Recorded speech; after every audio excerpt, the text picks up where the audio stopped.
They say a nation is built on borders, people, and stories. But what if a nation could be built without any of them?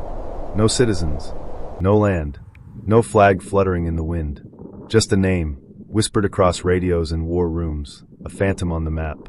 During the Cold War, when paranoia ran hotter than any nuclear reactor, the CIA asked a question no one else dared. What if the greatest weapon of all wasn't real? This is the story of the Ghost Nation, a country that existed only in classified documents, fake passports, and the terrified imagination of an entire RLD. In the 1950s, the world was divided by fear. East and West stared at each other across a line of silence. Every day, agents on both sides woke up wondering who would blink first, or who would disappear first. Inside Langley, Virginia, the CIA's Psychological Operations Division had a new mission: create chaos without firing a shot. They called it nation crafting, the art of inventing an enemy that doesn't exist until everyone believes it does. They began by fabricating radio transmissions from a fictional country, coded messages, distress calls, and government broadcasts. Then came forged maps and diplomatic communiques.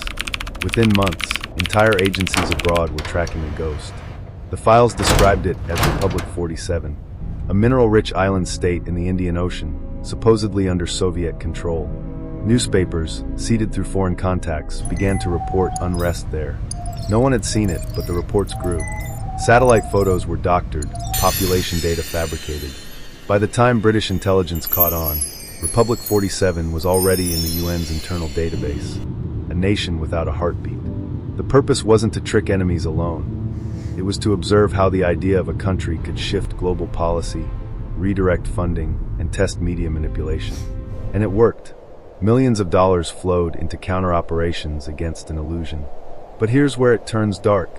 The CIA needed proof of life, refugees, letters, intercepted communications.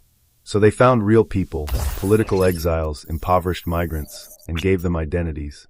Families disappeared under new names, placed into safe houses, told to remember a home that had never existed.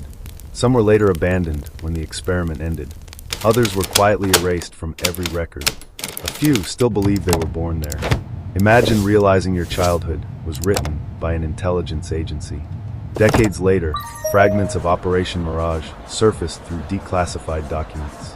No one could agree how far it went. Some claimed the project ended in 1962. Others swore it never ended, that ghost nations are still being created today, as cyber countries, fake movements, digital democracies designed to sway opinion online. And if you think that sounds impossible, remember, people already live entire lives inside countries that exist only on the internet. What's a nation, really? A border or a belief?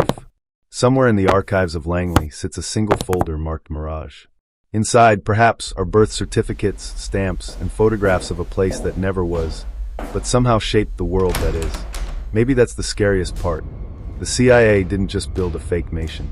They proved that truth itself could be engineered, and in an age where every headline can be forged, and every identity can be faked, the question isn't who created the ghost nation.